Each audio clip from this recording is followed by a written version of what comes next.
Hi hello ಎಲ್ಲರಿಗೂ ನಮಸ್ಕಾರ. Welcome to my cooking blog. ನಾನಿವತ್ತು ನಿಮಗೆ ಮೇಕೆ ಬ್ಲಡ್ ಫ್ರೈ ಯಾವ ರೀತಿ ಮಾಡೋದು ಅನ್ನೋದನ್ನು ಹೇಳ್ಕೊಡ್ತೀನಿ, ಬನ್ನಿ. ನಾನಿಲ್ಲಿ 2 ಈರುಳ್ಳಿಯನ್ನು ಕಟ್ ಮಾಡಿ ಇಟ್ಕೊಂಡಿದ್ದೀನಿ, ಸಣ್ಣದಾಗಿ ಹೆಚ್ಚಿಟ್ಕೊಂಡಿದ್ದೀನಿ. ಮತ್ತು 6ರಿಂದ 7 ಹಸಿಮೆಣ್ಸಿನ್ಕಾಯಿನ ತೊಗೊಂಡಿದ್ದೀನಿ. ಮತ್ತು ನಾನು ಮೇಕೆ ಬ್ಲಡ್ಡನ್ನು ಸಹ ತೊಗೊಂಡು ಅದನ್ನು ಬೇಯಿಸ್ಕೊಂಡಿದ್ದೀನಿ. ಅದನ್ನು ಯಾವ ರೀತಿ ಬೇಯಿಸ್ಕೋಬೇಕು ಅನ್ನೋದನ್ನು ನಾನು ವಿಡಿಯೋ ಲಿಂಕ್ ಹಾಕಿರ್ತೀನಿ, ಅದನ್ನು ನೋಡಿ ನೀವು ಬೇಯಿಸ್ಕೊಬೇಕಾಗುತ್ತೆ. ನೆಕ್ಸ್ಟ್ ನಾನಿಲ್ಲಿ ಸ್ವಲ್ಪ ಕೊತ್ತಂಬರಿ ಸೊಪ್ಪು ಮತ್ತು ಸ್ವಲ್ಪ ಕರಿಬೇವನ್ನು ಸಹ ತೊಗೊಂಡಿದ್ದೀನಿ. ಇವಾಗ ಸ್ಟವ್ ಹಚ್ಚಿ ಒಂದು ಪ್ಯಾನನ್ನು ಇಟ್ಟು ಅದಕ್ಕೆ ಪ್ಯಾನ್ ಬಿಸಿ ಆದ ತಕ್ಷಣ ನಾನಿಲ್ಲಿ ಸ್ವಲ್ಪ ಆಯಿಲನ್ನು ಹಾಕ್ಕೊಂಡಿದ್ದೀನಿ. 6ರಿಂದ 7 ಟೇಬಲ್ ಸ್ಪೂನಷ್ಟು ಆಯಿಲನ್ನು ಹಾಕೋಬೇಕು. ಸ್ವಲ್ಪ ಎಕ್ಸ್ಟ್ರಾ ಹಾಕ್ಕೊಂಡ್ರೂ ಟೇಸ್ಟ್ ಚೆನ್ನಾಗಿರುತ್ತೆ. ಇದಕ್ಕೆ ಆಯಿಲ್ ಬೇಕೇ ಬೇಕು, ಜಾಸ್ತಿ ಬೇಕಾಗುತ್ತೆ ಇದಕ್ಕೆ ಆಯಿಲು.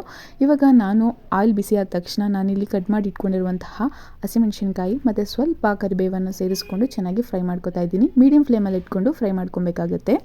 ಮೀಡಿಯಮ್ ಫ್ಲೇಮಲ್ಲಿ ಇಟ್ಕೊಂಡು ಫ್ರೈ ಮಾಡಿಕೊಂಡು ನೆಕ್ಸ್ಟ್ ನಾನಿಲ್ಲಿ ಕಟ್ ಮಾಡಿ ಇಟ್ಕೊಂಡಿರುವಂತಹ ಆನಿಯನನ್ನು ತೊಗೊಂಡಿದ್ದೀನಿ. ಆನಿಯನನ್ನು ಜಾಸ್ತಿನೂ ಸಹ ಹಾಕೊಬಹುದು.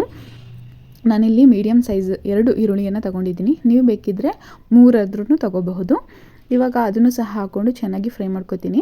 ಚೆನ್ನಾಗಿ ಫ್ರೈ ಮಾಡ್ಕೊಬೇಕು. ಈರುಳ್ಳಿ ಎಷ್ಟು ಚೆನ್ನಾಗಿ ಫ್ರೈ ಆಗುತ್ತೋ ಟೇಸ್ಟ್ ಸಹ ಅಷ್ಟೇ ಚೆನ್ನಾಗಿರುತ್ತೆ.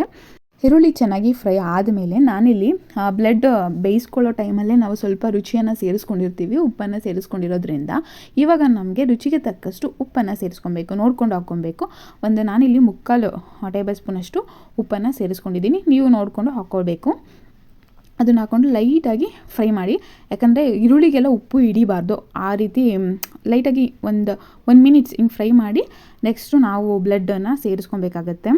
ಮೇಕೆ ಬ್ಲಡ್ಡನ್ನು ಸೇರಿಸ್ಕೊಂಡು ನೆಕ್ಸ್ಟ್ ನಾನಿಲ್ಲಿ 1 ಕಪ್ ಆಗುವಷ್ಟು ತೆಂಗಿನ ತುರಿಯನ್ನು ಸಹ ಸೇರಿಸ್ಕೊಂಡಿದ್ದೀನಿ. ಫ್ರೆಶ್ ತೆಂಗಿನ ತುರಿಯನ್ನು ಸೇರಿಸ್ಕೊಬೇಕು, ಆಗಿದ್ರೇ ಟೇಸ್ಟ್ ಚೆನ್ನಾಗಿ ಬರೋದು. ಅದಾದಮೇಲೆ ನಾನು ಮೇಲ್ಗಡೆ ಸ್ವಲ್ಪ ಕೊತ್ತಂಬರಿ ಸೊಪ್ಪನ್ನು ಹಾಕ್ಕೊಂಡು ಇವಾಗ ಮೀಡಿಯಮ್ ಫ್ಲೇಮಲ್ಲಿ ಇಟ್ಕೊಂಡು ಚೆನ್ನಾಗಿ ಫ್ರೈ ಮಾಡ್ಕೊತಾ ಇದ್ದೀನಿ. ಈ ರೆಸಿಪಿನ ನನಗೆ ಹೇಳ್ಕೊಟ್ಟಿದ್ದು ನಮ್ಮ ಅಜ್ಜಿ ಮನೇಲಿ ಯಾವಾಗಲೂ ಮಾಡ್ತಾನೆ ಇರ್ತಾರೆ ಈ ರೆಸಿಪಿನ. ಹಾಗಾಗಿ ನನಗೆ ಅಲ್ಲಿ ಹೋದಾಗ ಜಾಸ್ತಿ ತಿಂದು ಅಭ್ಯಾಸ ಆಗಿದೆ ನನಗಿದು. ಹಾಗಾಗಿ ಇವತ್ತು ನಮ್ಮ ಅಜ್ಜಿ ಹತ್ರ ಕೇಳಿಕೊಂಡು ಈ ರೆಸಿಪಿನ ಟ್ರೈ ಮಾಡಿದ್ದು. ಟೇಸ್ಟ್ ಮಾತ್ರ ಸೂಪರಾಗಿ ಬಂದಿದೆ. ಇದು ನಾನು 2 ಟೈಮ್ ಮನೇಲಿ, ಇವಾಗ ನಮ್ಮ ಮನೇಲಿ ನಾನು ಇದನ್ನು ಸೆಕೆಂಡ್ ಟೈಮ್ ಮಾಡ್ತಾ ಇರೋದು. ಟೇಸ್ಟ್ ಮಾತ್ರ ನಮ್ಮ ಅಜ್ಜಿ ಯಾವ ರೀತಿ ಮಾಡ್ತಾಯಿದ್ರು ಅದೇ ರೀತಿ ಬಂದಿದೆ. ಇದು ಸೂಪರಾಗಿತ್ತು ಮಾತ್ರ, ಟೇಸ್ಟ್ ಮಾತ್ರ. ಇದು ಹೆಲ್ತ್ಗೆ ತುಂಬಾ ಒಳ್ಳೆಯದು. ಇದನ್ನು ಕೆಲವೊಬ್ಬರು ಇದನ್ನು ಈ ರೀತಿ ಪ್ರೊಸೀಜರ್ ಸ್ವಲ್ಪ ಲಾಂಗ್ ಪ್ರೊಸೀಜರ್ ಆಗುತ್ತೆ, ಯಾಕಂದರೆ ಇದನ್ನು ಬ್ಲಡ್ ತಂದು ಅದನ್ನು ಬೇಯಿಸ್ಕೊಂಡು ಮತ್ತು ಅದನ್ನು ತೊಳ್ಕೊಬೇಕಲ್ಲ. ಹಾಗಾಗಿ ಕೆಲವೊಬ್ಬರು ಅದನ್ನು ಇಷ್ಟಪಡೋದಿಲ್ಲ. ಬಟ್ ಇದು ಹೆಲ್ತ್ಗೆ ತುಂಬಾ ಒಳ್ಳೆಯದು. ನೀವು ಒಂದ್ಸರಿ ಮನೇಲಿ ಟ್ರೈ ಮಾಡಿ ಯಾವ ರೀತಿ ಬಂತಂತ ಕಮೆಂಟ್ ಮಾಡಿ ತಿಳಿಸಿ.